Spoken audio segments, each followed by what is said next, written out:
Hi friends, welcome to Likhitha blogs. మనకి summer వచ్చేసింది కదండి.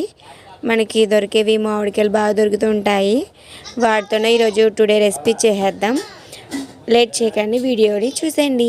మామిడికాయ విత్ కొబ్బరికాయ పచ్చడి.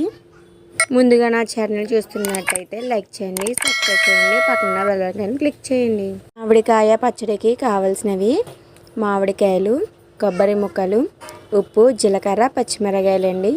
మన కారానికి తగ్గ పచ్చిమిర్చిని తీసుకోవచ్చు. ముందుగా మిక్సీ జార్ తీసుకుని అందులో కొబ్బరికాయలు, మామిడికాయ, పచ్చిమిరకాయ, జీలకర్ర, ఉప్పు ఇవన్నీ వేసేసుకోవచ్చు.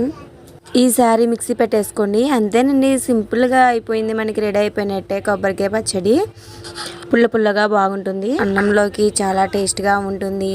మీరు ట్రై చేసి చూడండి. పోపులు పెట్టుకోండి, పోపులు పెట్టుకుంటే చాలా టేస్ట్గా ఉంటుంది. మీరు కూడా ట్రై చేసి ఎలా వచ్చిందో నాకు కూడా కామెంట్ చేసి చెప్పండి.